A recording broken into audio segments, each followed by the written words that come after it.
Helen Folasade Adu was born in Ibadan, Nigeria. Raised by her father, a Nigerian economics professor, and her mom, an English nurse, she was brought up in the England town of Holland-on-Sea following her parents' divorce. While her lifelong dream was to work in the fashion industry, she decided to team up with a band of talented musicians, and the group Sade was born. Smooth and elegant, just like her music, Sade's timeless songs continue to hypnotize audiences far and wide. But after nearly 4 decades in the entertainment business, she has sold over 50 million records across the globe. But she has released only 6 studio albums, the last one being 2010's Soldier of Love. So what's the real reason Sade continues to take long breaks from the industry? Is there something going on in her private life that fans aren't aware of? Let's find out as we dig deeper into the truth behind her creative process. At the age of 14, Sade discovered soul music, nightclubs, and dancing. But instead of pursuing music, she told Rolling Stone she moved to London at the age of 17 to take a 3-year course in fashion and design. When she wasn't busy with school, she was designing and selling her own line of men's clothing. She also took a job selling clothes at the Camden Market. When an acquaintance named Lee Barrett, who managed a band called Pride, asked if she wanted to be a backup singer, she agreed. According to the New York Times, she reluctantly became the front woman when the lead singer left. Eventually, she and Pride's bandmates, Stuart Matthewman and Paul Denman, began working on new music, which would make Sade the focal point since her stage presence was garnering so much attention. They added keyboardist Andrew Hale and drummer Paul Cook into the mix and settled on the name Sade. She told The Times, "I have no technical training and am completely uneducated in music." None of that mattered to the group, though. Sade said she would sometimes sing melodies into a tape recorder, and her bandmate Stuart would shape them into songs. It was a formula that worked for them. With 4 rough demos ready to go, including the songs Your Love Is King and Smooth Operator, their producer Robin Miller shopped the songs around and was told they were, quote, too long and too jazzy. Her then-boyfriend, style journalist Robert Elms, stepped in and played some of the songs to friends who worked for a magazine called The Face. They fell in love with Sade's smooth vocals and her style. They decided to put her on the cover of the magazine. The band organized a gig at a nightclub and invited a lot of journalists. The very next day, the phone was ringing off the hook from record companies wanting to sign the group. Many of the companies wanted Sade to come to the United States to work with big-time producers like Quincy Jones. However, she declined because it wasn't a part of her vision. Instead of signing with the label that offered the most money, Sade signed with Epic Records. She received a small advance worth about $77,000 in exchange for 15% of album sales. It was a bold and risky move, but Sade took a chance on herself. The deal would later turn out to be one of the most lucrative record contracts ever signed. While the Gap Band sang You Dropped a Bomb on Me and Vanity 6 introduced the world to Nasty Girl, Sade sang sentimental songs about love and romance. Surprisingly, it was just what the world needed. Somebody actually said to me, this little boy said to me, I was conceived. I don't know if he knew what he was saying, but he said, I was conceived while my mom and daddy were listening to your record. Diamond Life was released in 1984 and landed in the top 10 in Europe and sold more than 10 million copies worldwide. In the US, her song Hang On To Your Love hit the #1 spot, followed by Smooth Operator, which peaked at number 5.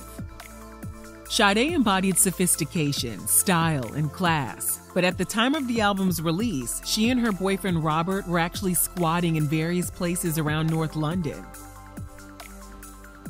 During an interview with The Telegraph, her boyfriend revealed they even stayed in an abandoned fire station that had no heat, and the only toilet was located outside on the fire escape. Another album entitled Promise was released in 1985.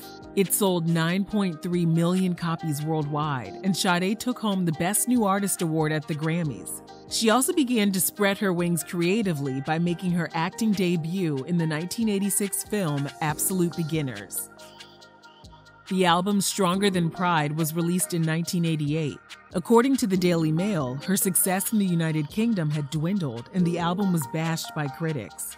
Then there were rumors the singer was suffering from paralyzing stage fright. She told The Washington Post she continues to ignore all the press surrounding herself and the band because she doesn't want it to affect her process in any way. Sade's hesitance to open up is one of the reasons there isn't much known about the end of her relationship with Robert. She moved on with struggling nightclub owner Spike Denton. According to The Telegraph, she attempted to buy the Fulham Soccer Club as a token of her affection. The deal fell through and the romance collapsed. The Daily Mail reported the singer's newfound wealth drove a wedge between them. Spike reportedly said in an interview, "It's a nightmare for men like me when we fall in love with a rich and famous woman." By 1989, it was revealed she had moved on and married Spanish film director Carlos Pliego. According to The Fader, they relocated from London to Madrid, where their marriage swiftly fell apart. Sade released her fourth album, Love Deluxe, in 1992. She took home a Grammy for the song No Ordinary Love, and by that time, her marriage was over for good. She told The Fader, "It was a very sad situation. I had to leave very quickly with a very small bag."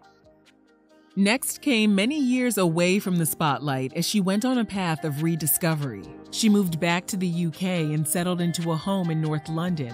After experiencing issues with her home's foundation, she was forced to move out for 18 months while it was under construction.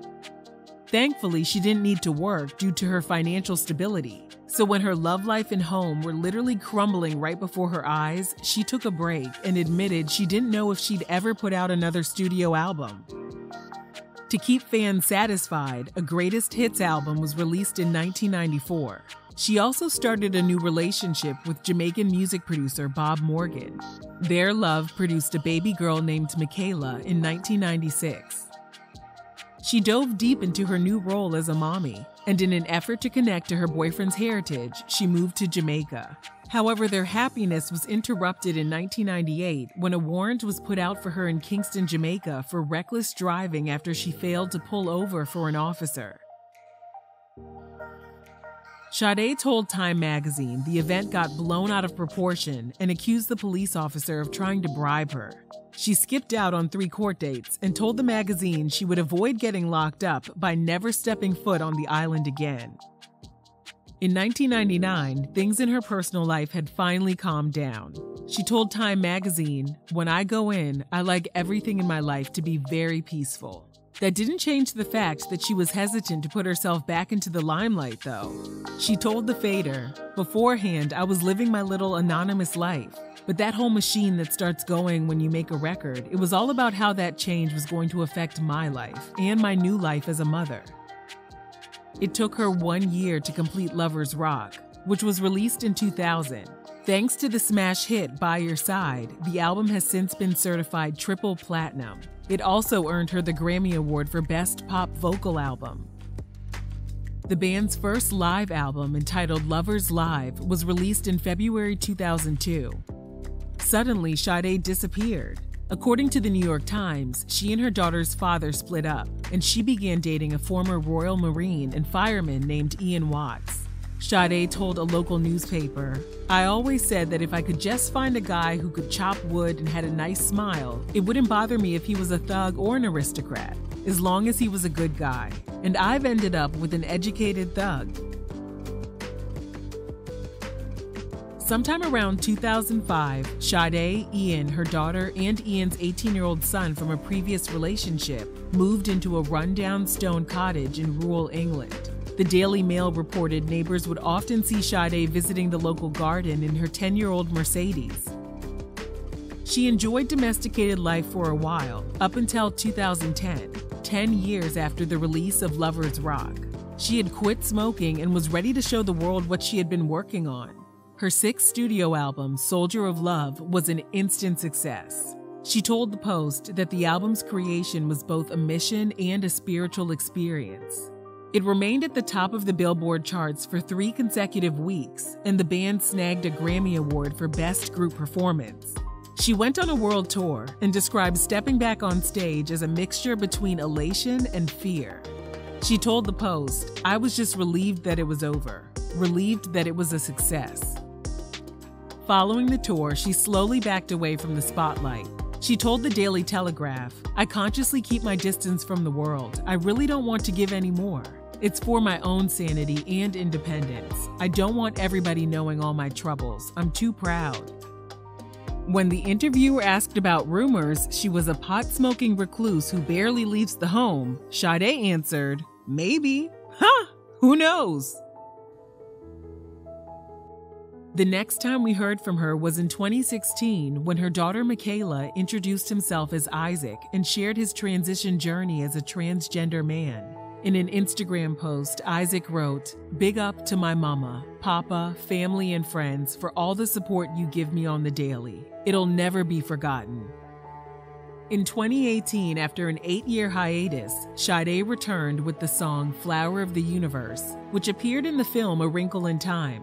Later that year, she released The Big Unknown for the film Widows.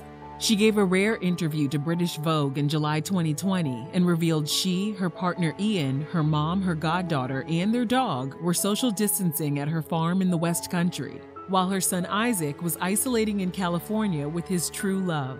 Although she didn't speak about releasing new music, she did say she had been spending her time writing songs and rediscovering the joy of cooking.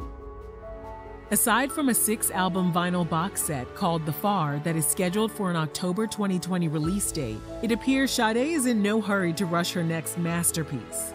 Because of the profitable record deal she signed many years ago, she's freed from the commercial demands that many artists face. An executive at Epic Records said it best in an interview with The Fader. "Who's going to argue with a woman who sold 50 million albums? She's more powerful than anyone working at the label, including the president." Let us know your thoughts on Sade's life, music, and career. And thanks for watching Real Reality Gossip.